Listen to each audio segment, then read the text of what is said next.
Sebelumnya aku bakal kenalin diriku dulu. Perkenalkan, namaku Muhammad Raffi Pratama. Kalian bisa panggil aku Kak Raffi atau feel free aja kalau misalkan mau panggil aku Raffi. Karena aku dari angkatan 21, jadi umurku sama kalian nih pasti nggak jauh beda dong ya. Nah, aku dari Universitas Brawijaya dan sekarang lagi di program studi Teknik Lingkungan.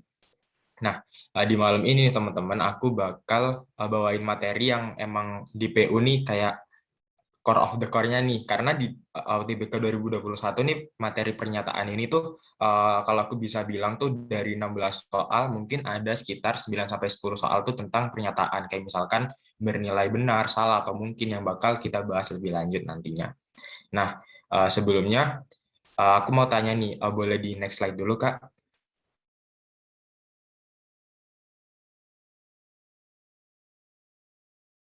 Nah, aku mau tahu nih excited-nya teman-teman atau antusiasnya teman-teman malam ini nih. Nah, aku mau tanya nih, kira-kira nih teman-teman nih pada mau masuk ke universitas mana sih kalau boleh tahu atau mau masuk ke jurusan mana nih?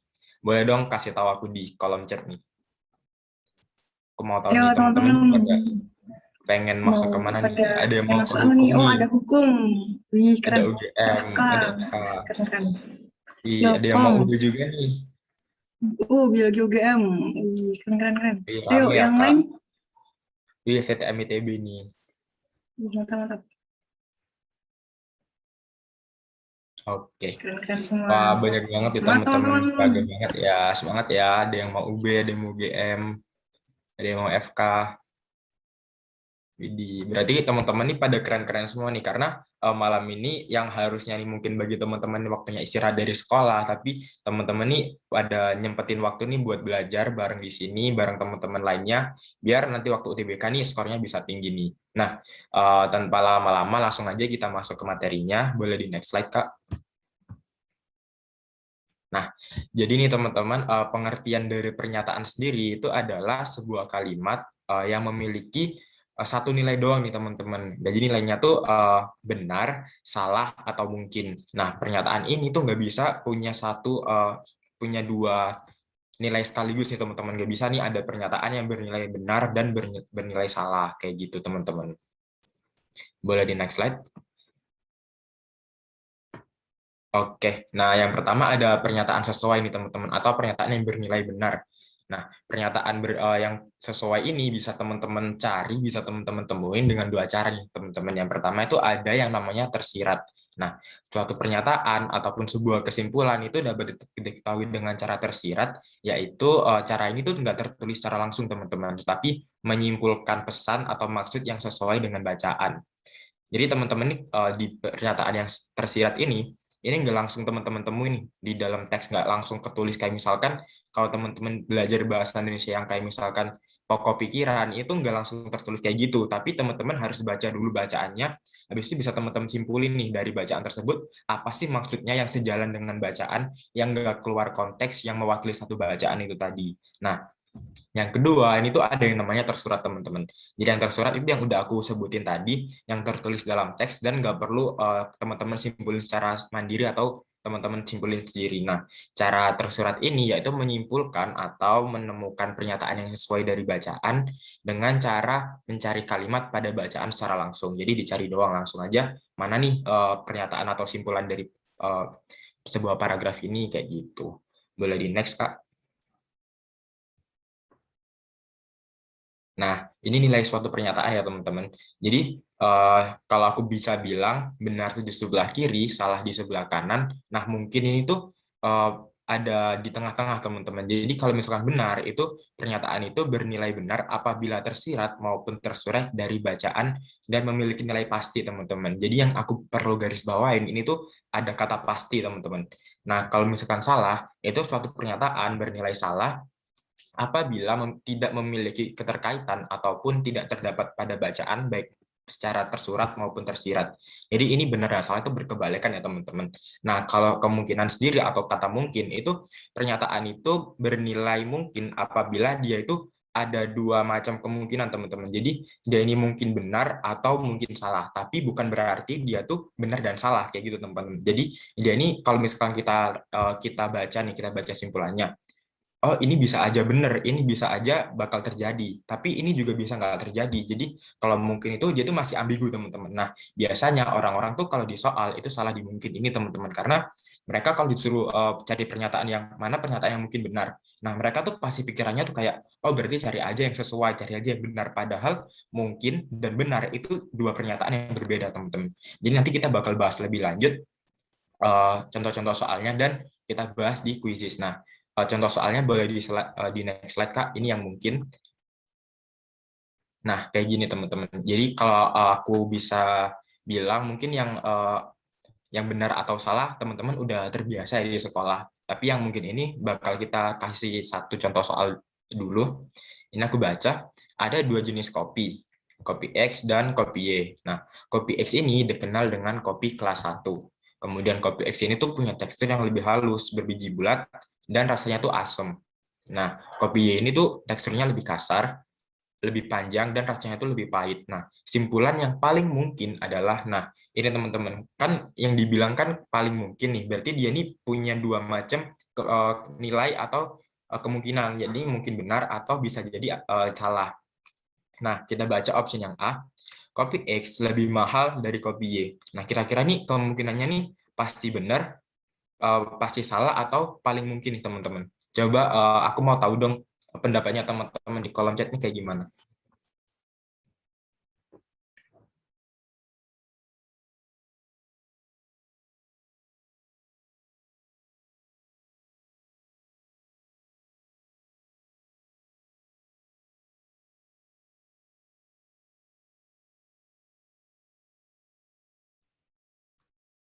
Oke, udah banyak yang jawab. Berarti teman-teman udah bisa bedain kan ya, mana yang emang pasti benar dan mungkin jadi benar. Nah, oke, sip. Berarti teman-teman nih yang A udah bisa bedain. Kemudian yang B, kopi X lebih murah dari kopi Y. Nah, ini coba teman-teman cari tahu nilainya ini benar, salah, atau mungkin nih yang option B ini.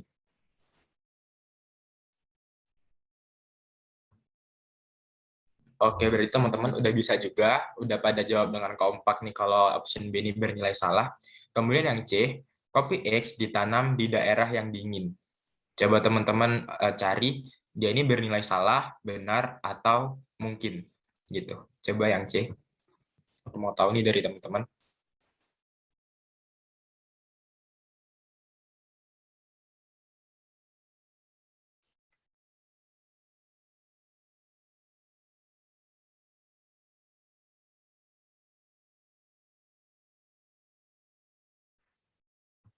Oke, berarti teman-teman udah bisa. Nah, yang C ini emang bernilai mungkin teman-teman, tapi jadi nggak bisa dijadiin jawaban teman-teman. Karena apa? Karena kita nih bicara tentang kopi, tentang teksturnya, tentang segi sifatnya, kemudian rasanya, kemudian nanti kita bakal mengarah dari pilihan-pilihan ini, kita bakal mengarah ke ekonomi dari kopi ini tersendiri teman-teman. Jadi kalau misalnya kita bahas dia ditanam di daerah dingin, ini bakal jadi out of topic teman-teman. Jadi emang dia ini bernilai mungkin, tapi dia ini nggak bisa dijadikan acuan karena dia nggak tersirat ataupun tersurat di bacaan teman-teman. Begitu ya, karena di daerah dingin pun dia ini nggak menjamin bahwa dia tuh bakal berkualitas lebih baik daripada yang lain. Karena biasa aja kopi X dan Y ini sama-sama ditanam di daerah dingin, tapi dia ini perbedaan perilakunya tuh ada gitu teman-teman. Jadi misalkan kopi X ini pupuknya ini lebih berkualitas, kopi Y ini kurang berkualitas. Jadi kalau kita bahas yang C, dia ini emang bernilai mungkin, tapi dia ini out of topic teman-teman. Jadi nggak bisa kita jadiin jawaban ya. Jadi option C ini kita eliminasi dulu. Kemudian yang opsi D, teman-teman boleh kasih kemungkinan lagi, kasih jawaban lagi, kasih pendapat lagi. Kira-kira yang D ini nilainya kayak gimana? Oke, mungkin juga berarti ya.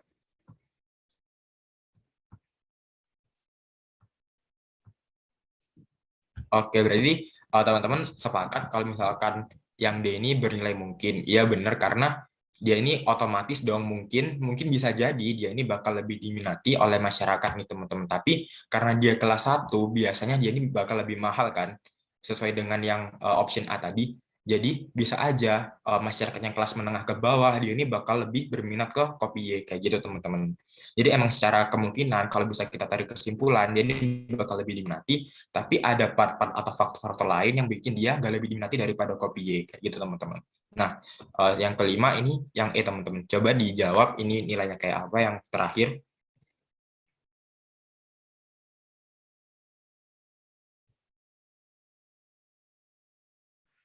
Oke, mungkin.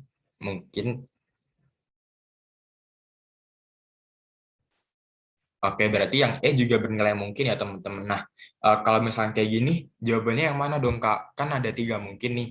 Jadi yang harus aku pilih nanti di UTBK yang mana nih? Nah, yang C kan tadi udah kita bilang kalau dia out of topic, dia nggak masuk ke pembahasan kita yang mengenai kelebihan dan keunggulan masing-masing kopi. Nah, berarti kita fokus ke D dan E dong teman-teman. Jadi kalau misalnya teman-teman dihadapkan pada dua pilihan jawaban kayak gini, dan itu disuruh cari kemungkinan yang paling mungkin, teman-teman harus cari kemungkinan yang emang bakal terjadi lebih dulu, teman-teman. Jadi kalau misalkan dulu di UTBK, aku tuh ada kemungkinan kayak gini juga. Jadi ada dua kemungkinan, kata tutorku dulu waktu aku ada bimbel dulu kan. Nah, berarti kita harus pilih yang lebih terjadi lebih dulu nih, teman-teman. Nah, kira-kira yang terjadi lebih dulu ini yang mana nih, teman-teman?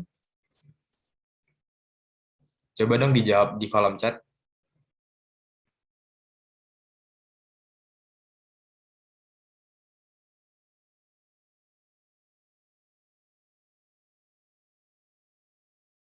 Oke, berarti teman-teman udah bisa beda ini, udah bisa meruntukkan kejadian yang terlebih dahulu terjadi daripada yang lain. Jadi pasti yang D ini lebih dahulu terjadi, teman-teman. Karena apa? Kalau kopi X ini lebih diminati masyarakat, maka otomatis dong kopi Y ini bakal jarang laku. Jadi yang bakal terjadi duluan tuh ya kopi X ini yang lebih diminati, yang bakal lebih laku daripada kopi Y, sehingga akibatnya kopi Y ini bakal lebih jarang laku atau lebih jarang dinikmati. Kayak gitu ya teman-teman. Jadi teman-teman ini aku rasa udah pada paham gimana cara menentukan nilai dari kata mungkin ini. So, tanpa lama-lama lagi, boleh di next, Kak.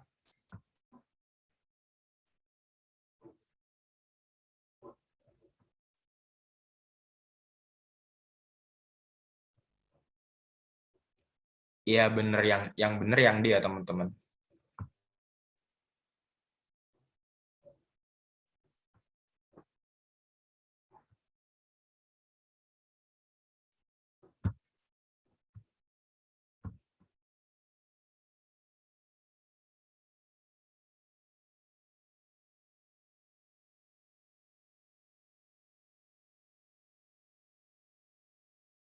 Oke, sorry teman-teman, aku habis ke lempar bentar. Nah, sebelum kita masuk ke latihan soal, boleh teman-teman kalau mau tanya dulu, ada yang mau ditanyain teman-teman?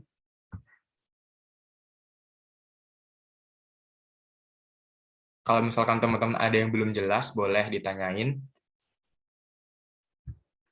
Kalau misalkan Kak, part ini belum jelas nih, bakal aku jelasin ulang.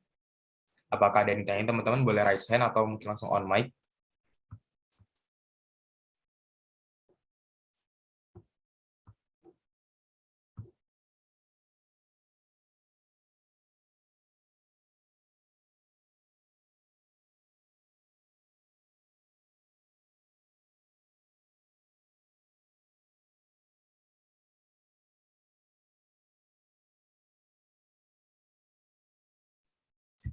Oke, berarti pada banyak yang ketinggalan nih ya. Oke, boleh. Kalau gitu boleh balik ke yang slide benar salah atau mungkin aja Kak, mungkin. Oke, aku jelasin sekali lagi ya teman-teman. Jadi sebuah pernyataan itu ada tiga nilai nih teman-teman. Jadi benar, salah, atau mungkin. Nah, bernilai benar jika dia ini punya pernyataan yang emang udah tersirat maupun tersurat dari bacaan dan punya nilai pasti teman-teman. Jadi dia ini udah pasti benar dan dia ini udah tertulis teman-teman di bacaan. Jadi teman-teman nih nggak perlu mikir lagi gitu. Oh ini udah benar, udah pasti benar karena dia udah ada di bacaan. Nah, bernilai salah kalau suatu pernyataan ini tidak memiliki keterkaitan ataupun tidak terdapat pada bacaan baik secara tersurat maupun tersirat. Jadi dia ini nggak ada keterkaitan, dia ini OOT, dia ini out of topic dari bacaannya. Kayak yang aku contohin tadi tuh, yang C teman-teman. Sebenarnya dia tuh mungkin, dia itu bernilai mungkin, tapi kita nih nggak bahas ke situ teman-teman. Kita nih nggak bahas tentang dia ini tanam di mana, dia ini perlakuannya kayak gimana, dia ini asalnya dari mana, itu kita nggak bahas kayak gitu teman-teman. Tapi kita bahas kelebihan, kekurangan, terus dampak dari kelebihan kekurangan itu di dalam ekonomi teman-teman. Jadi di dalam harga jualnya, di dalam pasarnya kayak gitu teman-teman. Nah, kalau mungkin sendiri, suatu pernyataan itu bernilai mungkin apabila dia ini punya dua kemungkinan. Jadi bisa jadi benar, bisa jadi salah. Dan ini tuh yang udah ada yang bilang tadi kalau dia ini relatif. Iya benar dia ini relatif. Karena dia ini nggak bisa eh, dia ini nggak bisa dipastiin bahwa dia ini pasti 100% benar. Pasti ada kemungkinan lain bahwa dia ini bakal bernilai salah kayak gitu teman-teman. Nah, contohnya nih ada yang tanya, kenapa jawabannya nggak A, Kak? Kan dia bernilai benar. Nah, yang udah aku state di sini, jadi bedain antara benar dan mungkin teman-teman. Kalau mungkin, jadi nggak bisa diklaim kalau dia benar atau salah, tapi dia ini netral di tengah-tengah teman-teman. Jadi dia ini bisa jadi dia ini bernilai benar, dia ini bisa jadi bernilai salah. Nah, aku jelasin lagi contoh soalnya. Boleh di next slide, Kak. Nah, ini ada dua jenis kopi kan teman-teman. Kopi X itu dikenal dengan kelas 1. Nah, kopi X itu lebih halus, bijinya tuh bulat dan rasanya tuh asam. Nah, kopi Y ini lebih panjang, pahit dan lebih kasar teman-teman. Nah, simpulan yang paling mungkin tuh gimana? Nah, yang A ini udah aku langsung bahas aja ya. Karena yang A ini kopi X itu lebih mahal dari Y karena dia kelas 1 nih teman-teman. Udah di state di sini dibacaannya disebutin kalau dia kelas 1, maka yang A ini nilainya bukan mungkin lagi teman-teman, Pak. Dia ini nilainya udah pasti benar karena ya karena kelas 1 ya nggak mungkin dong kopi kelas 1 ini bernilai lebih murah daripada yang kelas kedua kayak gitu teman-teman. Jadi yang A ini kenapa dia bukan jawabannya karena nilainya ini bukan mungkin teman-teman. Nilainya ini udah bernilai pasti benar kayak gitu. Nah, buat yang B, kopi X ini lebih murah dari kopi Y. Berarti dia ini salah dong teman-teman kan, karena dia kan udah aku balikin ke tadi, kelas 1 tuh pasti lebih mahal daripada yang kelas bawahnya, otomatis kopi X ini harusnya lebih mahal dong dari kopi Y. Nah, yang C, kopi X ditanam di daerah dingin. Nah, dia ini emang bernilai mungkin, tapi yang aku bilang tadi, kalau dia nggak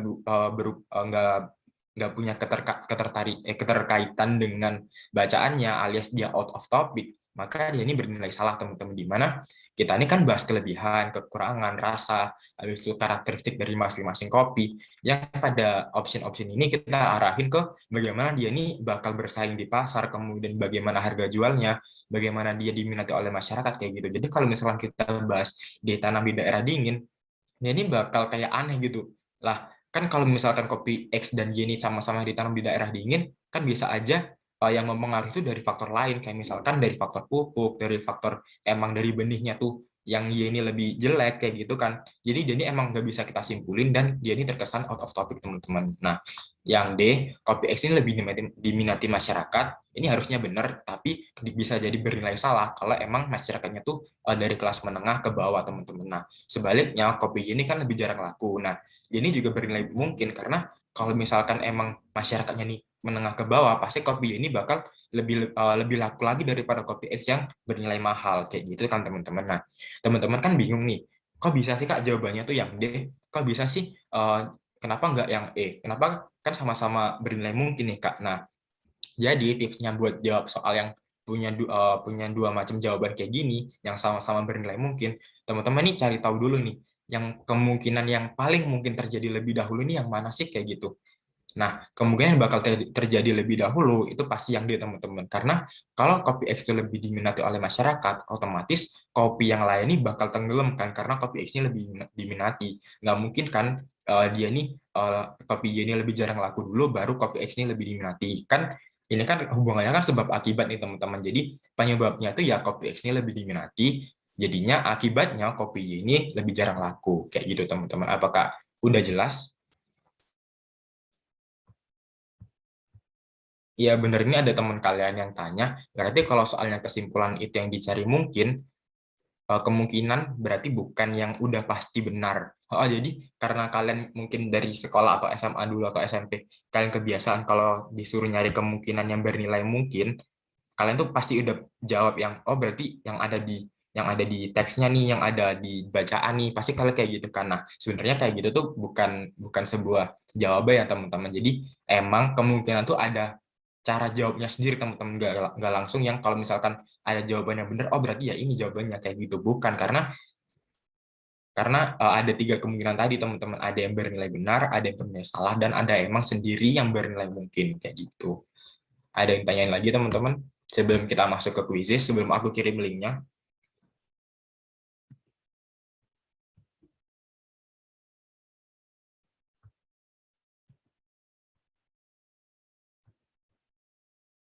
Oke, aku kira nggak ada yang perlu ditanyain lagi ya, karena nggak ada yang chat atau mungkin raise hand juga. Jadi kita langsung masuk aja ke sesi kuis. Ntar aku kirim linknya.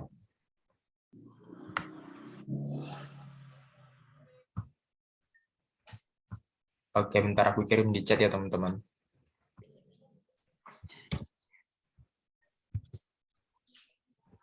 Oke, linknya udah ada di chat kan teman-teman. Jadi sekarang jam 7.23, aku bakal selesaiin kuisnya jam 7.40 deh. Jadi ada waktu 17 menit buat teman-teman ngerjain kuisis ini.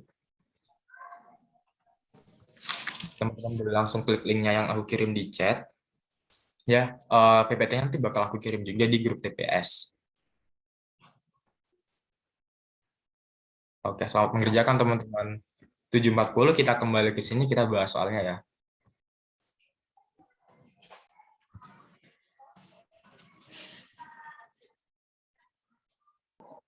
Oke, kita bahas yang nomor 1 dulu.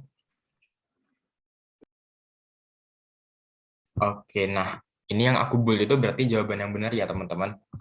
Jadi tadi aku mau tahu dong teman-teman nih, yang nomor 1 ini ada yang benar nggak nih? Yang ikut quiz tadi ada yang benar nggak nih yang nomor 1?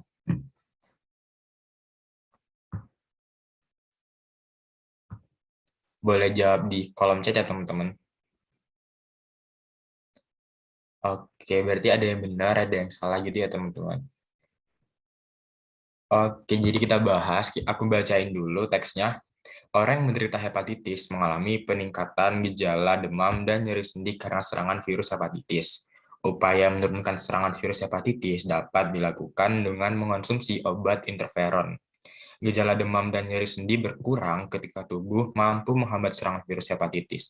Jadi kalau aku bisa simpulin, gejala demam dan nyeri sendi ini bakal berkurang ketika tubuh mampu menghambat serangan virus hepatitis. Nah, dengan cara dia ini mengonsumsi obat interferon, teman-teman. So, jadi berdasarkan informasi tersebut, manakah pernyataan berikut yang bernilai pasti benar? Jadi, ini nggak boleh bernilai ambigu, nggak boleh bernilai salah, harus benar-benar benar dan benar-benar berkonteks dan mengacu di teksnya teman-teman. Jadi nggak boleh teman-teman nggak boleh beropini atau kayak punya pendapat sendiri di luar dari teksnya teman-teman. Jadi kita baca dulu yang A.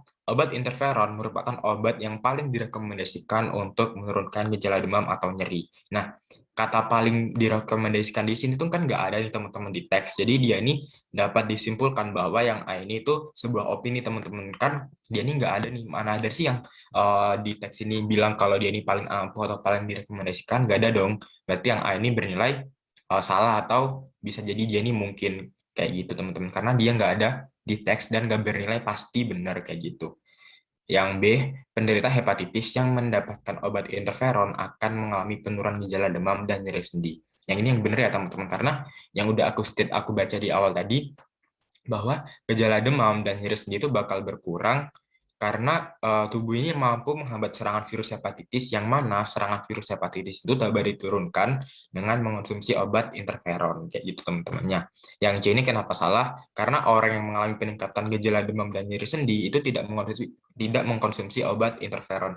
Nah, karena di sini tuh dia ini coba teman-teman baca lagi deh. Orang yang menderita hepatitis itu mengalami gejala demam dan nyeri sendi, di mana dia ini bukan karena nggak mengkonsumsi obat interferon teman-teman, tapi karena serangan virus hepatitis. Jadi teman-teman kalau misalkan teman-teman cerna lagi nih yang C, kalau yang C ini berarti virus hepatitis itu disebabkan oleh orang-orang ini nggak konsumsi obat interferon teman-teman. Tapi pada nyatanya, pada fakta sebenarnya di teks ini justru malah virus hepatitis ini yang menyebabkan orang-orang ini mengalami gejala demam dan nyeri sendi, yang mana virus ini tuh dapat dilemahkan dengan konsumsi obat interferon. Jadi yang aku sebutin tadi dan yang aku jelasin barusan ini bertolak belakang ya teman-teman. Jadi yang C ini salah ya teman-teman, karena bukan karena tidak mengonsumsi obat interferon, tapi karena serangan virus hepatitis yang dapat disembuhkan atau dikurangi gejalanya dengan konsumsi obat interferon. Kayak gitu teman-teman.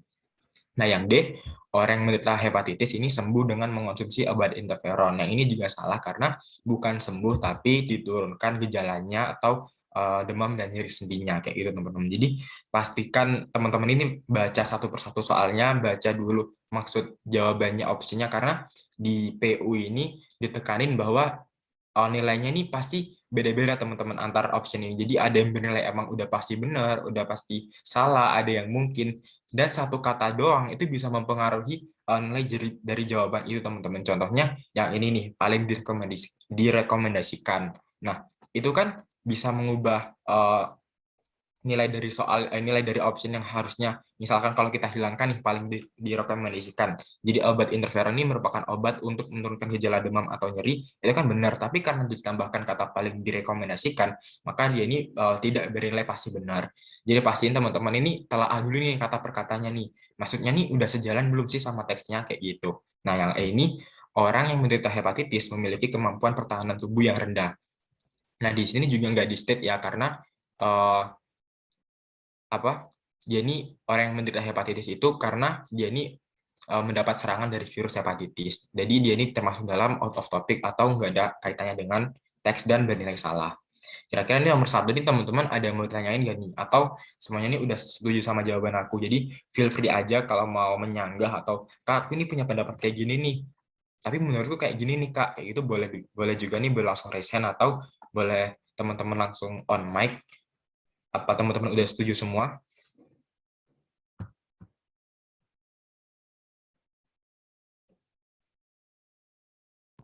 Setuju, Kak.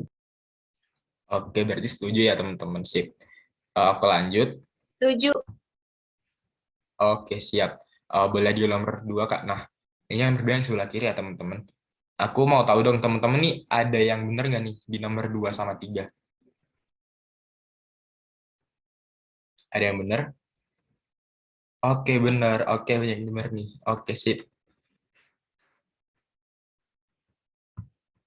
Oke. Oke, berarti teman-teman ini udah pada jago-jago semua nih, pada hebat nih, pada benar semua. Nah, aku baca dulu yang nomor 2. Sebuah penelitian menunjukkan bahwa pasien yang benar mendengarkan musik setelah menjalani operasi merasakan sakit yang lebih ringan daripada yang tidak mendengarkan musik nih teman-teman. Nah, penelitian terbaru itu juga menunjukkan bahwa pasien yang mendengarkan musik klasik nih teman-teman, bukan klasik ya. Jadi dia ini tipe di sini disertai dengan terapi obat lebih mampu mengendalikan rasa sakit. Nah, manakah simpulan yang paling didukung oleh bacaan tersebut? Jadi yang paling didukung itu juga dapat diartikan bahwa dia ini bernilai benar ya teman-teman, karena dia ini yang paling didukung itu berarti sesuai dengan paragrafnya gitu. Yang A kita baca, musik membuat tubuh lebih tahan terhadap rasa sakit. Jadi oke, jadi itu tipe ya teman-teman, itu harusnya klasik karena aku pakai ini Google Docs buat auto typing, jadi ada part yang mungkin dari Google Docs-nya tuh miss, jadi yang harusnya klasik jadi plastik teman-teman gitu. Jadi itu tipe harusnya klasik. Coba kalian lihat yang E, itu ada pilihan pasien yang menggunakan musik klasik, nah harusnya kayak gitu.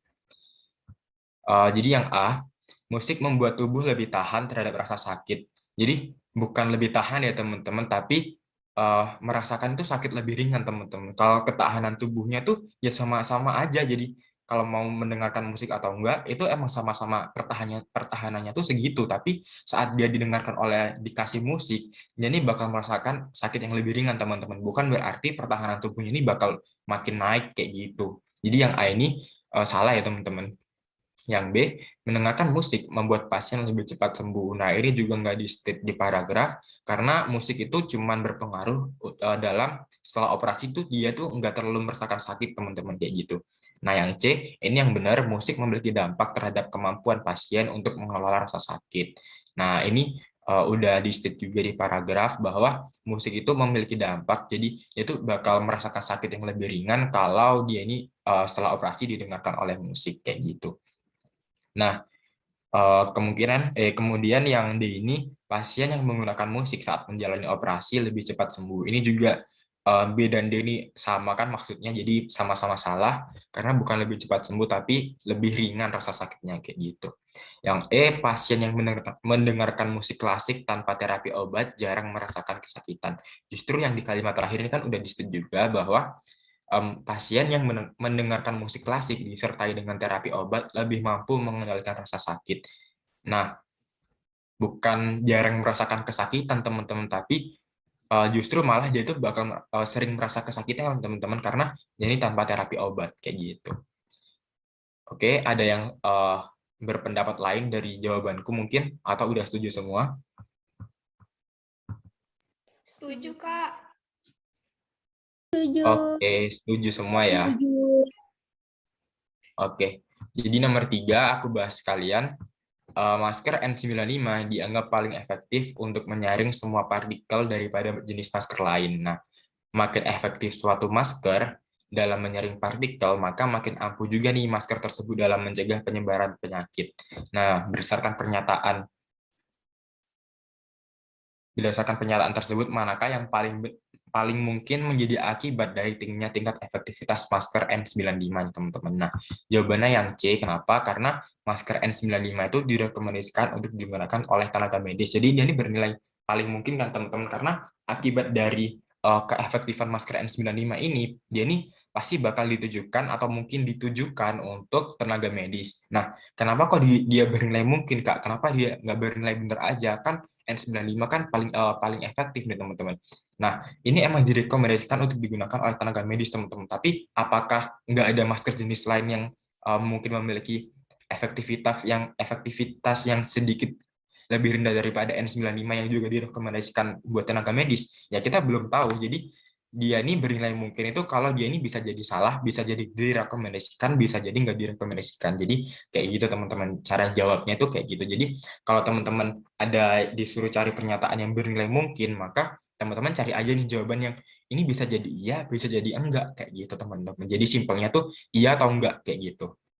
Nah, yang A, masker N95 sulit didapatkan pada saat terjadi wabah penyakit. Ini harusnya udah bener ya, teman-teman, karena paling efektif daripada jenis masker lain, sehingga dia ini bakal jadi rebutan, dan kayak waktu COVID gini pasti bakal jarang banget kan N95, karena udah diborong sama orang-orang yang emang udah kayak hektik gitu adanya COVID ini gitu, ada yang panik panik panik buying jadi beli yang banyak. Jadi kelangkaan ini tuh bakal terjadi di N95. Nah, masker N95 hanya diperjualbelikan di apotek. Ini juga out of topic, teman-teman. Ini udah pasti salah karena ya nggak tahu dia ini diperjualbelikan di mana aja. Karena dia ini nggak di step, teman-teman, nggak disebutin kan di paragraf. Karena kita nggak bahas dia dijual di mana, kayak itu kita bahas efektivitasnya kayak gitu. Jadi yang N9, yang B ini dia ini out of topic alias salah. Yang D, masker N95 dijual dengan harga sangat murah. Ini justru malah salah juga kan, teman-teman, karena yang makin efektif ya pasti makin mahal dong, ada harga, ada kualitas dong, kayak gitu kan. Yang E, masker N95 hanya diproduksi dalam jumlah tak terbatas. Maksudnya gimana nih hanya diproduksi dalam jumlah tak terbatas? Harusnya terbatas dong, karena ya emang paling efektif menangkal partikel lain, sehingga untuk memproduksinya juga butuh penanganan khusus nih, teman-teman. Gak bisa yang langsung kayak misalkan masker medis yang cuma bisa 70%, sedangkan N95 ini bisa 90%. Jadi nggak mungkin produksinya itu semassal yang emang efektivitasnya tuh lebih rendah dari dia. Jadi kenapa aku bilang salah? Karena bukan tak terbatas, pasti semua produksi itu terbatas, tapi buat jumlahnya ada yang lebih sedikit diproduksi, ada yang lebih banyak diproduksi. Jadi yang ini juga salah karena tak terbatas, teman-teman. Kayak gitu. Apakah pendapatku bisa diterima, teman-teman? Oh ya, aku mau tekanin lagi nih.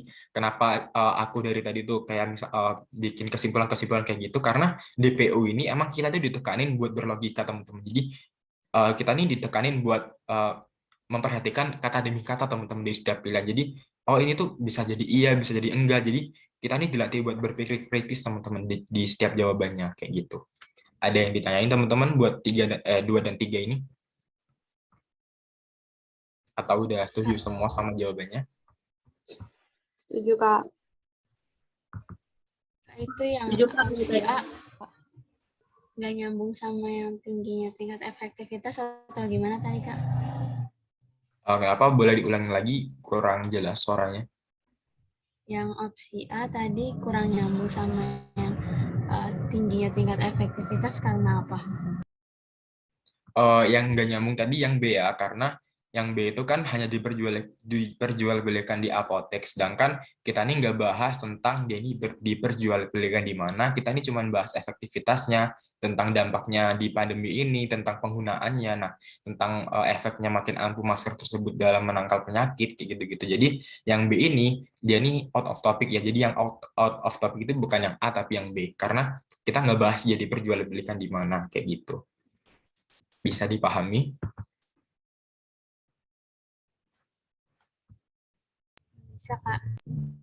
Oke, ada lagi yang tanyain teman-teman? Jadi yang out of topic yang B ya teman-teman, bukan yang A. Boleh aku lanjut teman-teman? Kalau nggak ada pertanyaan.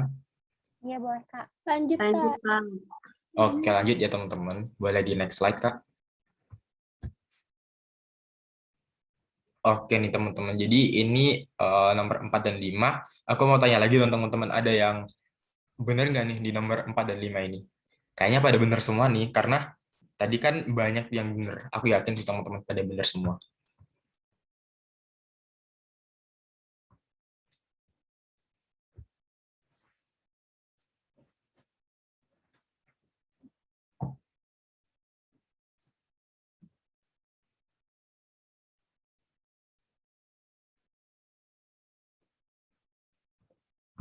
Oke, udah pada jawab benar. Oke, aku bahas. Aku baca yang nomor yang kiri dulu.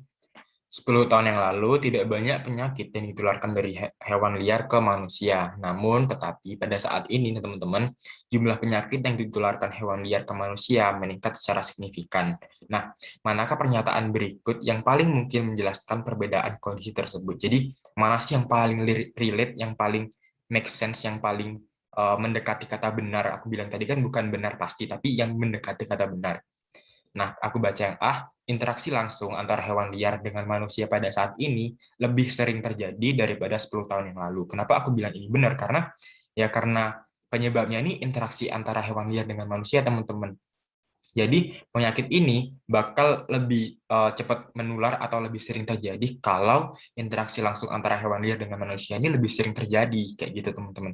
Nah, udah di-state juga bahwa 10 tahun yang lalu tuh nggak banyak penyakit ini ditularkan dari hewan liar ke manusia, tapi saat ini tuh banyak banget ditularkan. Maka dari itu, aku bisa simpulin bahwa kalau sekarang tuh interaksi antara manusia dengan hewan liar tuh berarti makin banyak dong, jadinya makin banyak virus yang menular juga, kayak gitu. Nah, yang B, pada saat ini, manusia memiliki pengetahuan yang luas mengenai berbagai penyakit yang dapat ditularkan oleh hewan liar.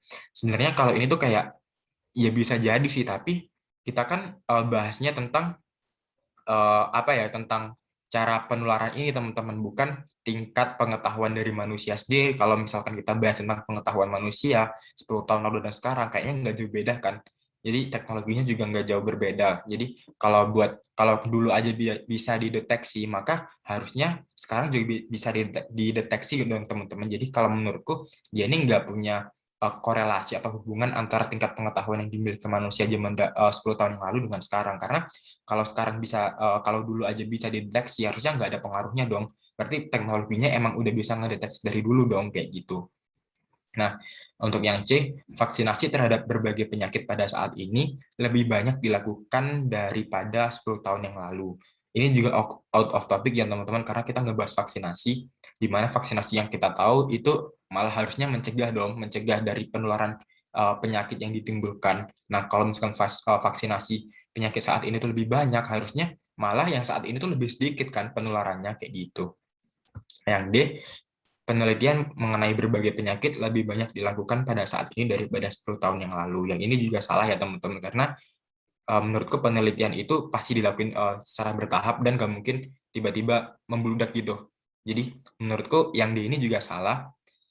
Yang E, usaha manusia untuk melestarikan hewan pada, bentar kepotong screenku, untuk melestarikan hewan pada 10, apa nih ya, bentar.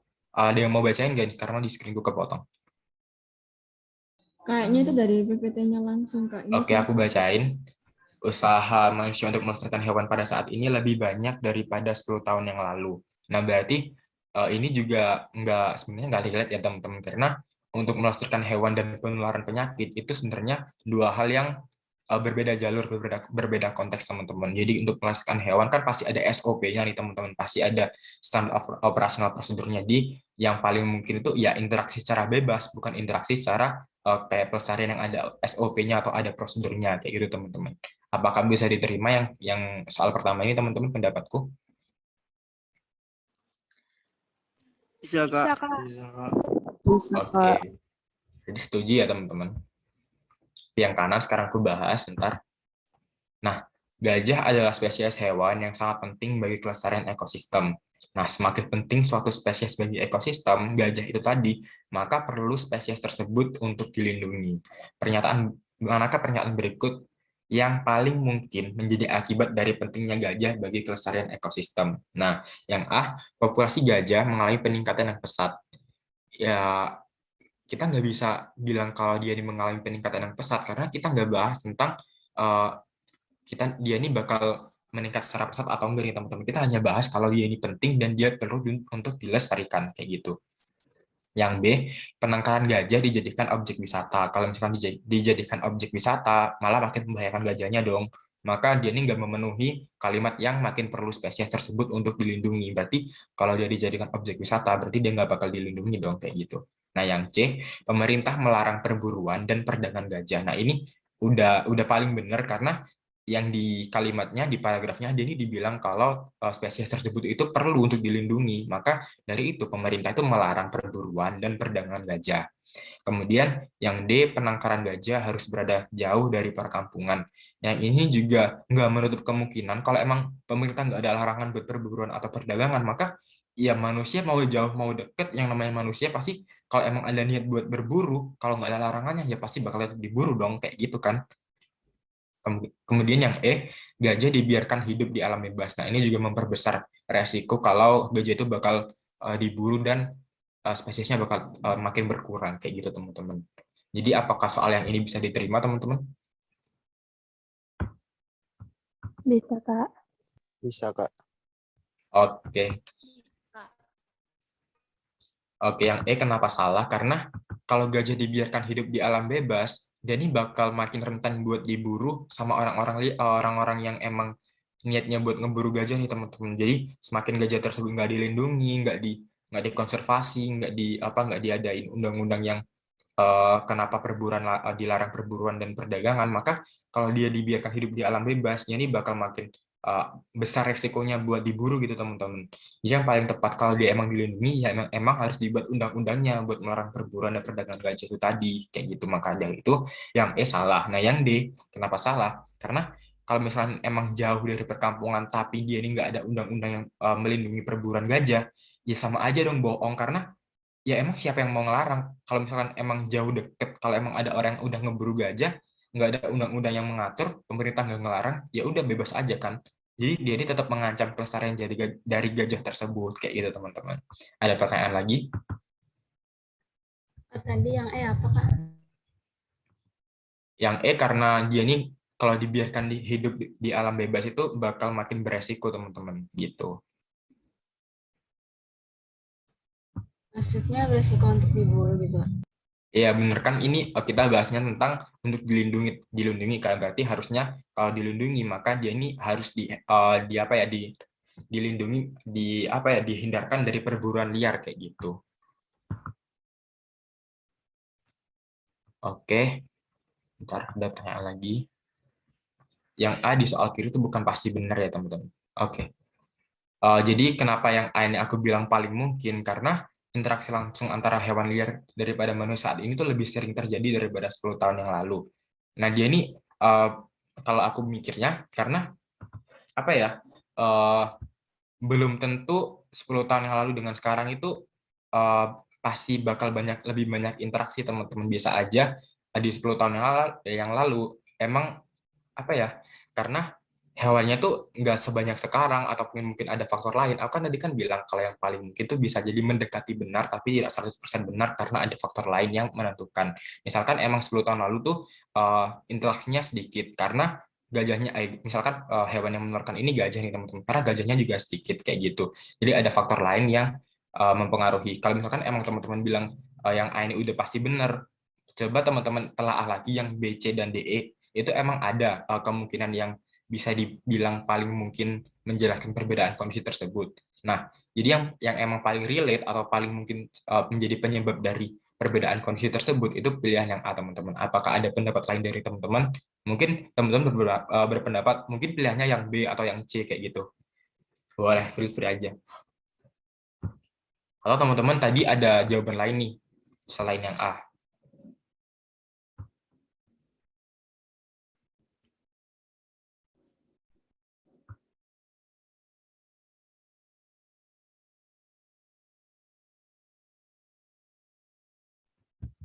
Oke, ada jawaban lain teman-teman? Atau udah setuju semua sama yang A? Udah, Kak. Oke, boleh dilanjut Kak di next slide.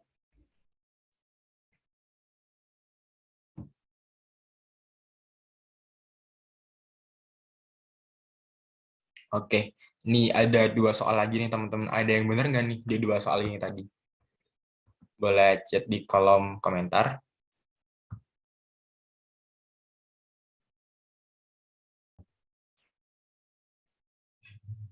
Oke, banyak yang bilang benar nih.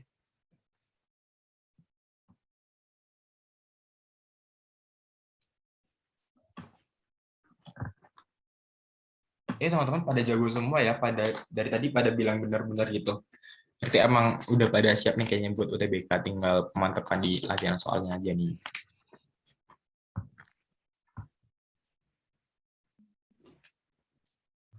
Oke, aku baca ya teman-teman. Nah, penderita sakit kepala itu punya kadar serotonin dalam darah yang terlalu rendah karena kekurangan vitamin B.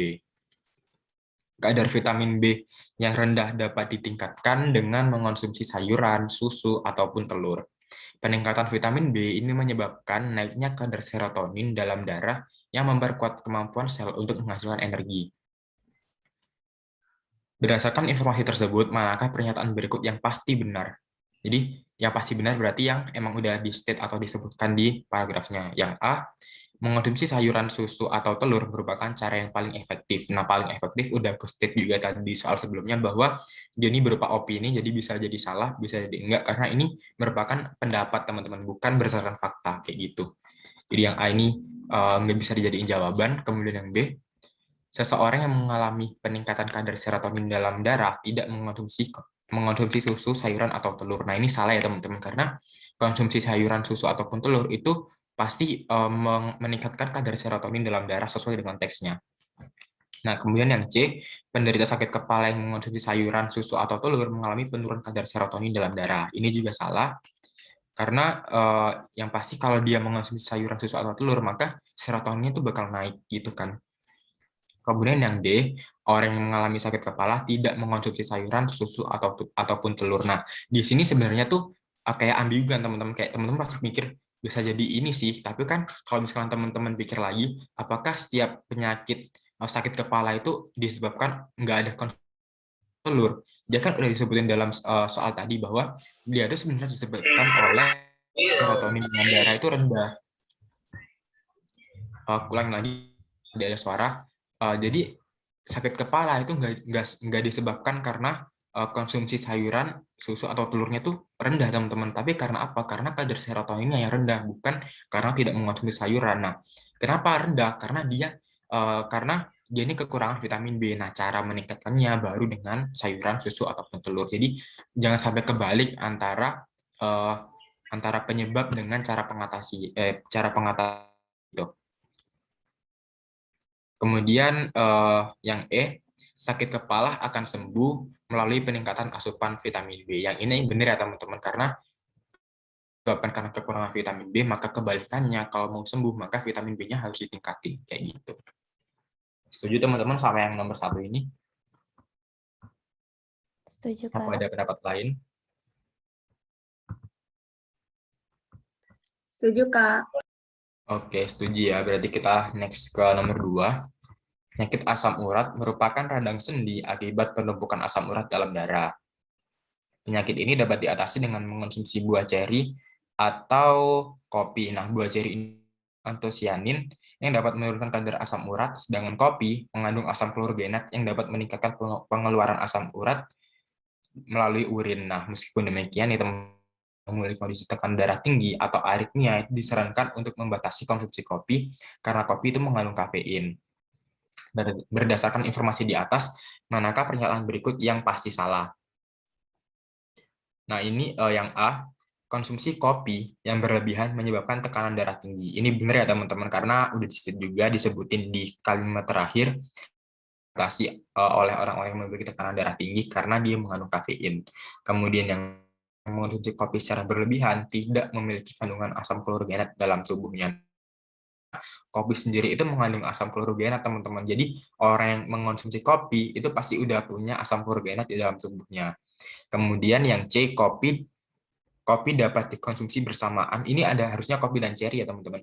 Kopi dan ceri dapat dikonsumsi bersamaan untuk menurunkan kadar asam urat dalam darah. Nah, yang ini sebenarnya antara benar dan salah teman-teman, karena di sini nggak disebutkan, tapi emang dia ini benar sama-sama kadar asam urat dalam darah. Jadi tujuannya benar, tapi untuk apakah dia bisa dikonsumsi bersamaan kita belum tahu. Jadi dia bisa jadi salah, bisa jadi iya, bisa jadi benar kayak gitu. Jadi yang C ini bernilai mungkin. Kemudian yang D, orang yang memiliki tekanan darah tinggi akan mengalami penyakit asam urat jika tidak mengonsumsi kopi. Nah, yang ini orang yang memiliki tekanan darah tinggi itu akan mengalami penyakit asam urat jika tidak mengonsumsi kopi. Antara benar dan salah ya teman-teman, karena kopi sendiri itu emang untuk asam urat itu diturunkan dengan kopi, tapi apakah kalau emang dia nggak mengonsumsi kopi itu akan terjadi asam urat, ya kita belum tahu juga kan teman-teman. Jadi ini bernilai benar atau salah. Nah, ya balik lagi ke pernyataan tadi, kalau kopi itu bisa menurunkan kadar asam urat, tetapi apakah tidak mengonsumsi kopi itu akan terjadi penyakit asam urat, kita belum tahu. Jadi dia ini bernilai benar dan salah. Kemudian yang E, buah ceri mengandung antosianin yang dapat menurunkan, benar ya teman-teman, udah disebutin, udah di state juga di paragrafnya kayak gitu. Jadi jawaban yang emang salah yang D kayak gitu. Yang udah pasti salah. Ada tanggapan teman-teman? Mungkin ada pendapat lain?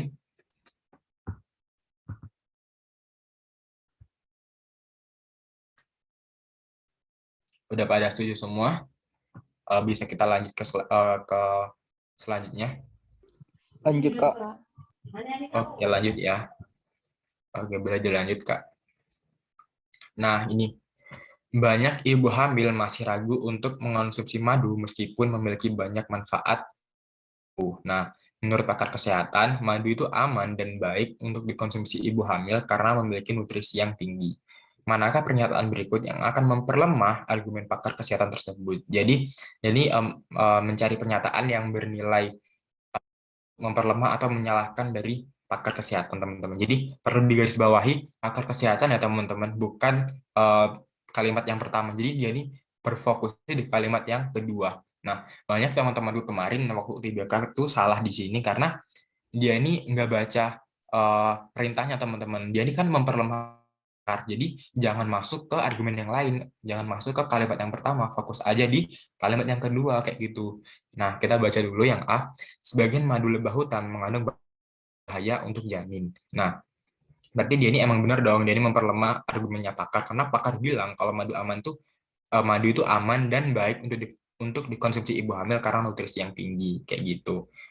Jadi dia ini memperlemah argumennya pakar yang menyebutkan bahwa madu itu baik untuk ibu hamil karena punya nutrisi yang tinggi gitu. Yang B, beberapa orang tua menyerahkan putrinya hamil untuk mengonsumsi madu. Ini harusnya menyarankan ya teman-teman, bukan menyarankan putri yang hamil untuk mengonsumsi madu. Ini malah mendukung dari pendapatnya pakar ya teman-teman, bahwa madu itu aman dan baik. Jadi makanya orang tua tuh menyarankan putrinya yang hamil untuk mengonsumsi madu.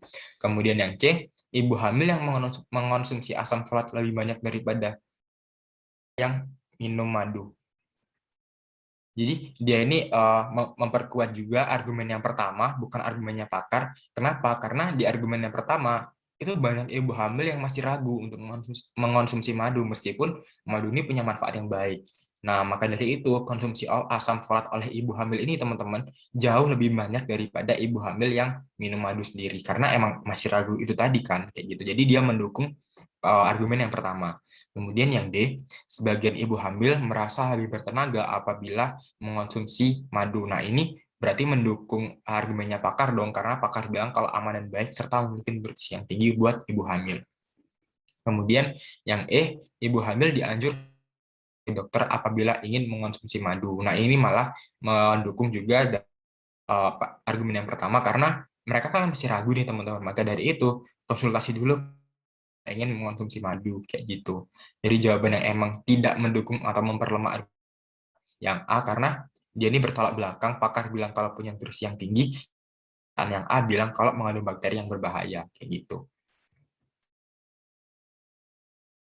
Oke, yang C sama E masih bingung. Yang C kan ibu hamil itu mengonsumsi asam folat lebih banyak daripada yang minum madu nih. Ibu hamil yang makan asam folatnya lebih banyak daripada ibu hamil yang makan madu kayak gitu kan. Nah, ini berarti dia tuh merujuk ke argumen yang pertama. Karena apa? Dia ini sebagai bentuk akibat dari banyaknya ibu hamil yang masih ragu untuk mengonsumsi madu, teman-teman. Karena ragunya ini tadi, maka dari itu masih banyak ibu hamil yang mengonsumsi asam folat itu jauh lebih banyak atau lebih sering ditemukan daripada ibu hamil yang minum madu. Karena keraguan itu tadi, teman-teman, keraguan di argumen yang pertama, bukan argumennya pakar, kayak gitu. Untuk yang ibu hamil dianjurkan untuk berkonsultasi ke dokter mengonsumsi madu. Nah, ini juga memperkuat di argumen yang pertama. Kenapa? Ya karena keraguan itu tadi, makanya ibu hamil itu dianjurkan berkonsultasi ke dokter apabila ingin mengonsumsi madu. Kayak gitu. Apakah bisa dipahami buat yang baru sananya? Itu yang madu lebah hutannya itu cuma buat ngeco ya? Apa? Boleh diulangin suaranya kurang jelas. Yang madu lebah hutannya cuma buat ngeco doang. Iya bener, jadi di sini kan nggak di state nih madu apa, karena kalau aku bilang madu, kalau di state cuma madu doang, berarti kan semua madu ini bakal aman dan baik konsumsi ibu hamil. Nah, salah satu jenis madu kan madu lebah hutan nih. Jadi maka dari itu dia ini memperlemah. Jadi nggak semua madu itu aman dan baik buat dikonsumsi ibu hamil, karena sebagian ini madu lebah hutan ini mengandung bakteri yang berbahaya untuk janin. Jadi kayak gitu teman-teman. Jadi teman-teman juga harus paham mana yang berkonteks bahwa dia ini semua madu itu aman dan baik yang disebutin pakar, dan mana yang memperlemah, yaitu nggak semua madu itu baik loh, karena tuh sebagian madu lebah hutan ini mengandung bakteri yang berbahaya untuk janin kayak gitu. Nah, salah satu jenis madu kan juga madu lebah hutan ini teman-teman kayak gitu. Bisa diterima? Jadi yang madu itu madu menurut pakar semua jenis madu gitu kan? Kayak gitu. Jadi madu ini ya madu doang dalam skala general gitu kalau nggak disebutin spesifiknya.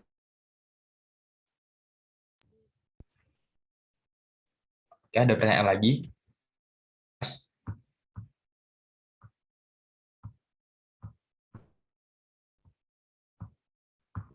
Boleh aku next ke slide selanjutnya, teman-teman? Iya, Kak. Boleh, Kak. Oke. Nah, ini kesehatan mental merupakan hal yang penting untuk diperhatikan. Kebahagiaan adalah salah satu penanda atau indikator kesehatan mental seseorang itu dalam kondisi yang baik. Nah, orang yang merasa bahagia memiliki kemampuan untuk bersyukur. Jadi,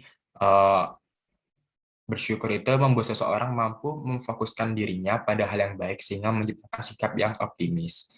Kayak gitu. Jadi kalau aku bisa bikin diagram kesehatan mental itu punya sebagai indikator kesehatan mental itu kesehatan mental yang baik itu menyebabkan kebahagiaan, dan kebahagiaan itu menyebabkan lebih bersyukur. Kemudian kalau orang itu bersyukur, maka dia itu lebih bisa punya sikap yang optimis kayak gitu. Kalau misalkan aku buat secara struktur itu kayak gitu. Nah, sedangkan berdasarkan informasi tersebut, manakah pernyataan berikut yang pasti benar? Jadi, yang mengacu pada teks, yang A, tidak ada orang yang memperhatikan kesehatan mental memiliki sikap yang optimis. Jadi, kalau orang ini nggak memperhatikan kesehatan mental, pasti dia memiliki sikap yang optimis. Ini salah ya teman-teman, karena sikap yang optimis itu diperoleh karena dia mampu bersyukur. Mampu bersyukur diperoleh ketika dia merasa bahagia. Nah, bahagia itu sebagai salah satu penanda kalau dia itu punya kesehatan mental yang baik. Jadi, kalau dia nggak memperhatikan kesehatan mentalnya, ya nggak mungkin dong dia punya sikap yang optimis kayak gitu. Yang B, orang yang memiliki kesehatan mental yang baik akan memiliki rasa bersyukur. Nah, ini benar ya teman-teman, karena kesehatan mental yang baik itu akan ditandai dengan kebahagiaan. Nah, orang yang bahagia, rasa bersyukur buat menciptakan sikap yang optimis kayak gitu. Yang C, semua orang yang mampu memfokuskan diri pada hal baik adalah orang yang bahagia.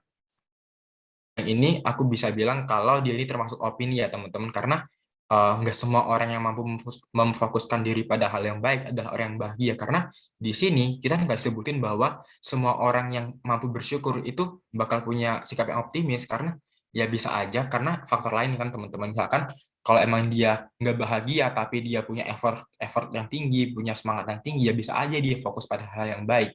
Karena di sini tuh yang menjadi masalah adalah semua orang, teman-teman. Nah, di sini semua orang tuh termasuk ke dalam opini, yang mana di semua orang ini, di kata semua orang nggak disebutin di teks. Jadi bisa aja ada cuman sebagian yang fokus karena orang itu bahagia, ada yang sebagian lagi yang fokus karena faktor lain, misalkan karena emang cita-cita dia pengen di sini, jadi dia yang fokus. Nah, jadi semua orang ini yang jadi penyebab kenapa yang C ini nggak bisa dikatakan pasti benar kayak gitu.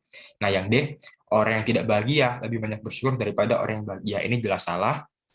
Kemudian yang E, tingkat kebahagiaan seseorang ditentukan oleh kemampuannya untuk berfokus pada hal yang baik. Ini kebalik ya teman-teman. Harusnya kemampuan berfokus pada hal baik seseorang itu ditentukan oleh tingkat kebahagiaannya. Semakin dia bahagia, semakin dia bersyukur, maka semakin dia mampu baik kayak gitu. Bisa diterima teman-teman pendapatku? Bisa, Kak. Bisa, Kak. Oke, kita ke pertanyaan terakhir kalau nggak salah ya. Boleh di next slide. Kak, boleh ulangin yang tadi itunya? Yang mana? Ini di bagian mana yang dipanggil? Yang urutan-urutannya. Kan kalau kesehatan mental bahagia, terus habis bahagia dia bersyukur. Kalau bersyukur baru yang optimis itu, Pak. Iya benar. Jadi kesehatan mental itu kan indikator kebahagiaan itu kan indikator kesehatan mental seseorang. Jadi kalau seseorang tuh kondisi mentalnya tuh baik, maka dia tuh bakal punya rasa kebahagiaan itu tadi teman-teman. Jadi pertama nih dia punya kesehatan mental yang baik. Kemudian 2 dia bahagia. Kemudian 3, nah orang yang merasa bahagia akan memiliki kemampuan untuk bersyukur. Jadi bersyukur, kemudian habis bahagia kan bersyukur nih. Nah, bersyukur itu membuat seseorang mampu fokus pada hal baik. Jadi kalau aku bisa gambarin lagi, pertama kesehatan mentalnya baik, kemudian dia punya rasa rasa bahagia, dari rasa bahagia timbul rasa bersyukur, dari bersyukur sikap yang optimis kayak gitu. Bisa dipahami? Bisa, Kak. Oke. Yang D, orang yang tidak bahagia lebih banyak bersyukur daripada orang yang bahagia. Ya, ini bertolak belakang dong, karena udah disebutin tadi bahwa orang yang bahagia itu memiliki kemampuan untuk bersyukur. Jadi ya pasti orang yang bahagia itu harusnya lebih banyak bersyukur dong daripada orang yang tidak bahagia. Coba teman-teman ini deh, kalau misalnya kalian kaitkan dengan kehidupan nyata, teman-teman ini nggak bahagia, atau misalkan teman-teman ini lagi ada musibah, apakah teman-teman ini bakal lebih banyak bersyukur daripada waktu teman-teman misalkan jadi juara kelas, ataupun teman-teman punya dapat hadiah?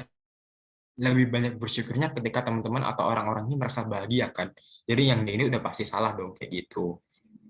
Nah, yang E, tingkat kebahagiaan seseorang ditentukan oleh kemampuannya untuk berfokus pada hal yang baik. Nah, ini salah kenapa? Karena eh, harusnya tingkat kemampuan untuk berfokus pada hal baik ini yang ditentukan oleh kebahagiaan. Kayak gitu. Kenapa? Karena kebahagiaan ini sebagai penyebab teman-teman, sebagai orang merasa bersyukur. Nah, kalau orang yang bersyukur dia mampu fokus pada hal yang baik, bukan ketika dia fokus pada hal baik, maka dia ini tingkat kebahagiaan bisa diukur kayak gitu. Jadi harus bahagia dulu, harus bersyukur dulu. Semakin tinggi dia bahagia, maka ini bakal semakin mampu untuk berfokus pada hal yang baik. Jadi jangan sampai kebalik ya teman-teman, antara penyebab dan akibat kayak gitu. Apakah bisa dipahami? Bisa, Kak. Oke, lanjut ke pertanyaan terakhir, ke soal terakhir. Boleh next, Kak. Nah, ini. Pemerintah mengeluarkan kebijakan untuk menggratiskan biaya vaksinasi. Nah, pakar kesehatan masyarakat menyatakan bahwa program vaksinasi dari pemerintah mendorong kesetiaan masyarakat untuk menerima vaksin. Nah, manakah pernyataan berikut yang akan memperlemah argumen pakar kesehatan masyarakat tersebut? Lagi kita harus fokus di kalimat kedua. Ini harusnya bukan kesetiaan, tapi kesediaan ya teman-teman. Yang A, masih banyak masyarakat yang tidak mempercayai adanya wabah virus. Yang ini kalau aku rasa tidak ada kaitannya dengan pendapat dari pakar kesehatan masyarakat, karena bilang kalau pendapat pakar itu bilang kalau vaksinasi gratis itu mendorong kesediaan masyarakat untuk menerima vaksin, bukan nggak ada kaitannya atau enggak gitu. Jadi kaitannya cuman kayak mau apa enggak dapat vaksin gratis. Kemudian yang B, sebagian orang bersemangat menerima karena digratiskan oleh pemerintah. Yang ini malah sesuai atau mendukung ya dari pakar kesehatan. Kemudian yang C, beberapa orang menunggu ketersediaan vaksin gratis dari ini juga mendukung pakar kesehatan karena dia ini bilang kalau masyarakat itu bersedia untuk menerima vaksin yang gratis dari pemerintah. Maka dari itu masyarakat juga menunggu dong ketersediaan vaksin gratis ini. Kemudian yang melemahkan itu yang D, karena kenapa? Karena sebagian orang itu mengetahui efek samping vaksin tidak bersedia menerima vaksin gratis. Jadi orang-orang yang menerima yang tahu efek samping dari vaksin, misalkan kalian misalkan habis vaksin tuh demam, habis itu ada panas mungkin kayak gitu kan. Nah walaupun dia gratis dia tetap nggak mau menerima. Jadi dia tuh memperlemah argumen dari pakar kesehatan masyarakat ini. Kalau pakar kan bilang nih kalau orang-orang itu pada antusias nih karena vaksinnya gratis, tapi kenyataannya ada sebagian orang nih yang pas tahu efek samping vaksin ini nggak mau divaksin walaupun gratis kayak gitu. Jadi dia ini melemah dari pernyataan pakar kesehatan masyarakat. Kemudian yang E, sebagian orang memilih untuk membayar vaksin secara mandiri agar segera tertangani. Nah, ini juga sebenarnya memperlemah. Jadi yang ini juga bisa dijadikan jawaban ya teman-teman sebenarnya. Nah, yang ini juga aku lupa. Jadi karena ada orang yang memilih membayar vaksin secara mandiri agar segera tertangani, maka ini juga memperlemah argumen pakar kesehatan masyarakat yang menyatakan bahwa program vaksin gratis dari pemerintah itu lagi ditunggu-tunggu oleh orang-orang gitu. Tapi kan ini karena antri nih teman-teman. Ditunggu-tunggu tuh berarti kan ada antriannya kan teman-teman. Nah, sebagian orang tuh memilih buat bayar vaksin aja deh daripada nunggu-nunggu, daripada nggak tertangani kayak gitu. Jadi yang D sama ini bisa aku jadiin jawaban juga. Sorry kalau misalkan ada yang jawab tadi tapi salah, apa-apa kok karena kita di sini kan cuma latihan doang kayak gitu. Apa aku bisa diterima teman-teman? Maksudnya yang E juga benar, Kak.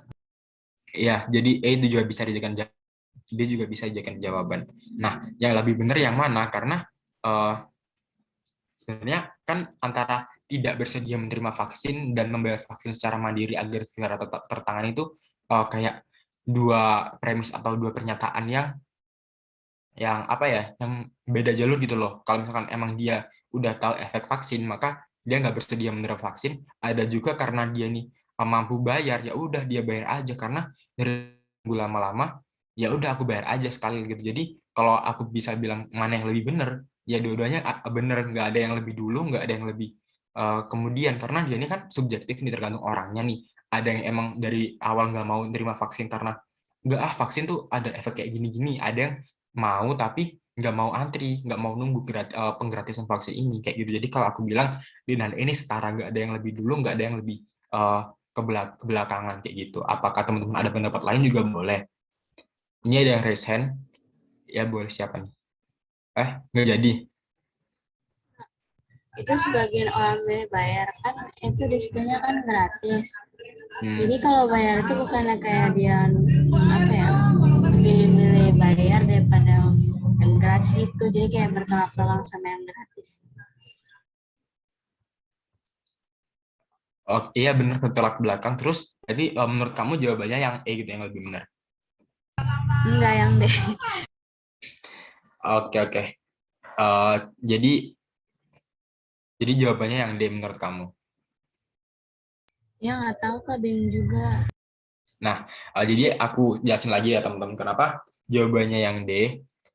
Sebenarnya yang ini juga bernilai benar, tapi di sini tuh ada error dari aku sendiri yang nggak nge-bold opsi yang E. Nah, kalau aku bilang tadi kan bilang nih teman-teman, mana sih kalau kalian punya dua pernyataan yang benar, pilih dulu yang terjadi lebih awal. Tapi di sini tuh nggak ada yang bakal terjadi lebih awal tuh, karena ya kalau emang orangnya nggak mau menerima vaksin karena tahu efek sampingnya, mau digratis pun nggak bakal mau bayar. Sedangkan ada juga sisi orang lain yang emang ya oke aja ada vaksin gratis, tapi aku lebih milih buat bayar sendiri karena aku nggak mau antri gitu, aku mau segera divaksin kayak gitu. Jadi kalau misalkan kita ibaratkan nih teman-teman, D dan itu punya dua sisi teman-teman. Yang sisi satu ini konservatif, yang tradisional, yang menutup diri dari vaksin. Yang satu sisi ini yang mau bayar sendiri, nggak mau antri. Jadi kalau aku bikin dua sisi ya sama-sama sejajar, nggak ada sisi yang lebih depan, nggak ada sisi yang lebih belakang. Jadi emang udah dua elemen yang berbeda gitu teman-teman, nggak ada yang saling membelakangi kayak gitu. Nah, aku mau baca tanya tadi. Yang A masih banyak masyarakat yang tidak mempercayai adanya wabah virus. Nah, ini tuh kayak out of topic gitu loh teman-teman. Karena nggak bahas tentang masyarakat ini percaya atau enggak, tapi tentang menggratis. Kalau kita bilang masyarakat itu nggak mempercayai adanya wabah virus, apa ada hubungannya dengan penggratis vaksin? Apakah ada hubungannya dengan teks ini kan enggak kan teman-teman gitu. Jadi kita nih lagi berfokus ke penggratisan vaksin dan respon masyarakat terhadapnya. Kalau emang masyarakat nggak percaya adanya virus, ya udah berarti dia ini udah ke belakang, udah nggak termasuk ke dalam elemen yang lagi dibahas dalam vaksinasi gratis kayak gitu teman-teman. Nah kemudian ada lagi yang tanya, kalau misalnya nggak dikasih tahu kalau yang melemahkan itu pendapatnya si pakar, kita harus jawab gimana Kak? Kalau dari pengalamanku selama UTBK dan teman-temanku yang udah aku tanyain, pasti ada ini kok, ada ditujukan kepada siapa gitu. Itu udah pasti banget.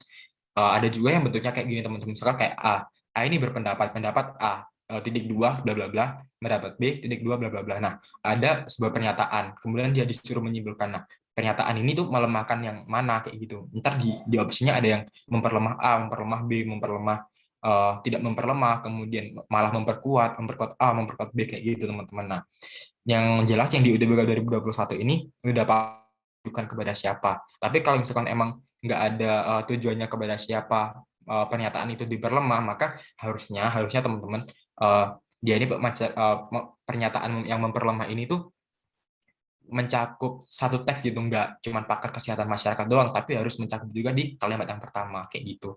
Harusnya lebih general lagi dan nggak berfokus di pakar kesehatan masyarakat doang. Harusnya kayak gitu kalau emang memperlemah doang, nggak ada tujuannya ke siapa kayak gitu. Ada lagi yang tanyain teman-teman?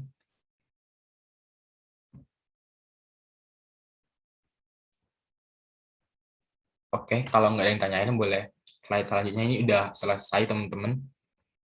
Nah, aku ucapin terima kasih buat teman-teman supaya udah datang. Nah, berhubung kelas kita kan selesai jam 9, ada 30 menit lagi. Teman yang mau tanya soal UTBK, mungkin sistematikanya kayak gimana, atau mungkin ada lain-lain lagi, mungkin ada yang mau sharing-sharing juga nggak apa-apa. Atau kalau nggak ada, kita bisa langsung akhirin gitu.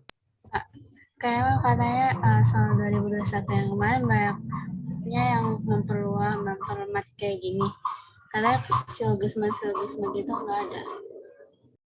Oke, kalau dari pengalaman kemarin emang nggak ada silogisme ya teman-teman. Tapi kalau nggak salah tuh sebenarnya ada, tapi penerapannya tuh nggak langsung yang kayak misalkan premis A, premis 1, premis 2, habis itu langsung simpulan gitu kan. Itu nggak kayak gitu, tapi biasanya tuh diberi kayak soal cerita gitu tuh teman-teman. Jadi diberi kayak studi kasus dulu, habis itu biasanya tuh kalau misalnya emang orang yang udah peka atau udah sering belajar silogisme tuh bakal paham kok, oh ternyata ini tuh menyangkut ke silogisme, kita jawabnya pakai logika matematika kayak gitu. Tapi beberapa orang yang emang jarang nyentuh ke silogisme atau jarang belajar silogisme nggak bakal ngeh deh kalau soal itu ternyata pakai metode silogisme kayak gitu. Jadi Yang emang kayak penjelasannya dulu di awal gitu panjang-panjang, ntar baru dia nanya kayak kesimpulannya. iya bener kayak gitu. Terus biasanya tuh kan silogisme juga ada tuh yang dan atau. Tahu nggak kalian yang Dan kalau sama dan atau. itu berarti ya kalau dan itu berarti dua-duanya harus diikutin, kalau atau berarti cuma salah satu kan boleh. Nah, itu juga diterapin tuh di UTBK tapi dalam bentuk soal cerita. Nah, harusnya kan kita tuh paham penggunaan dan atau tuh dari silogisme juga kan. Nah, maka dari itu orang biasanya belajar silogisme itu emang uh, emang udah peka gitu loh. Oh, ini dan berarti aku harus mencakup dua macam elemen ini, nggak boleh aku tinggalin salah satu. Kalau salah satu ditinggalin berarti pernyataan ini bernilai salah dong kayak gitu. Nah, tapi bagi mereka yang jarang belajar silogi biasanya tuh bakal bingung. Loh, ini benar kayak gitu. Tapi buat biasanya kalau orang-orang yang udah belajar silogisme dari lama tuh pasti udah peka. Nah, ini kan dan berarti kan harus dua-duanya dong. Kalau pilihan ini cuma satu, berarti dia nggak bisa disimpulkan sebagai pernyataan yang benar kayak gitu.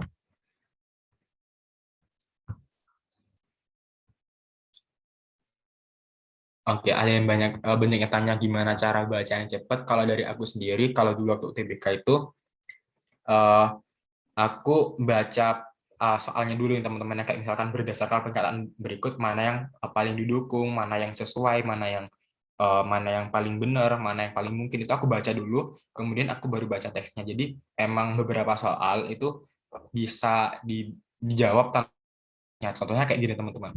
Eh, Sinonim dari kata memperlemah pada kalimat di atas ada paragraf di atas adalah, kan itu nggak perlu baca kan teman-teman, pasti udah tahu nih. Oh ya udah, langsung aja cari jawabannya. Memperlemah itu pasti memperkuat. Aku bilang tadi sinonim ya. Memperlemah itu berarti pasti misalkan sinonimnya itu tidak memperkuat kayak gitu. Jadi beberapa soal emang bisa dijawab tanpa harus baca teksnya terlebih dahulu. Jadi make sure teman-teman kalau mau jawab soal UTBK itu baca dulu soalnya. Jadi biar teman-teman ini nggak buang-buang waktu dulu nih. Karena beberapa tuh kan ada tuh ya, habis baca teks, baca soal, udah lupa lagi nih isi teksnya tuh kayak gimana. Kayak gitu kan ada kan bakal lebih boros waktu lagi kayak gitu. Dia emang baca soal dulu. Ada lagi yang ditanyain teman-teman? Kak, kalau yang silogisme tahun ini kan kadang kita nggak ngeh tuh kalau ini soal Ya. silogisme. Nah, kalau misalnya kita nggak bisa ngerjain pakai premis-premis gitu, kira-kira cara jawabnya gimana ya Kak? Kalau nggak ngerti silogisme gitu karena nggak banyak latihan. Kalau sebenarnya kalau nggak banyak latihan tuh aku bisa bilang sulit banget sih teman-teman, karena ya emang dasarnya mau pakai rumus premis, rumus silogisme atau enggak itu emang harus dilatih teman-teman. Karena ada juga kok teman-teman yang nggak pakai silogisme, nggak pakai rumus yang dan atau gitu, tapi dia tuh bisa jawab karena dia pakai logikanya sendiri teman-teman. Jadi dia tuh ya berlogika, pakai yang kayak rumus silogisme yang kalau misalkan ada dan maka harus pernyataan dua pernyataan itu harus bernilai benar kayak gitu. Nah, ada juga teman yang pakai langsung di logika. Kalau misalkan pernyataannya begini, ya aku harus begini. Kalau pernyataannya begini, aku harus begini. Jadi nggak terpaku di dia, karena dia nggak belajar silogisme sama sekali teman-teman. Tapi aku salut banget karena nilainya tuh bisa sampai 600 lebih, kalau nggak salah hampir 700. Tapi dia cuma ngandelin logika. Jadi buat teman-teman yang emang aduh silogisme ini susah nih buat dipahamin, ya udah, kalau emang benar teman-teman susah, tinggalin gitu cara jawabnya, ya udah pakai logikanya teman-teman sendiri. Nah, kalau misalnya teman-teman tanya gimana sih Kak cara ngelogikanya, nah itu menurutku subjektif ya teman-teman, karena tiap isi kepala orang kan beda-beda teman-teman. Jadi ya emang caranya harus latihan sih teman-teman gitu. Untuk soal UTBK tahun lalu, materi ini bacaannya biasa banyak nggak Kak? Kalau bacaan aku bilang sedikit sih, paling cuma 2 paragraf itu maksimal, dan biasanya 1 paragraf itu cuma 3 kalimat gitu. Jadi emang sedikit banget. Yang grafik-grafik. Grafik kayaknya kalau ada sih, tapi beberapa temanku ada yang dapat. Kalau aku sendiri nggak dapat grafik kayak gitu. Terus yang kalau kalian tahu bahasa Panda itu masuknya di UTBK 2021 ini di PPU, bukan di PU gitu. Jadi kalau grafik aku bilang kayaknya tiap sesi beda, tapi ada grafik. Di temanku ada yang grafik disuruh nyimpulin selama grafiknya tuh turun atau naik kayak gitu. Jadi masing-masing sih gitu. Ada lagi yang tanyain teman-teman?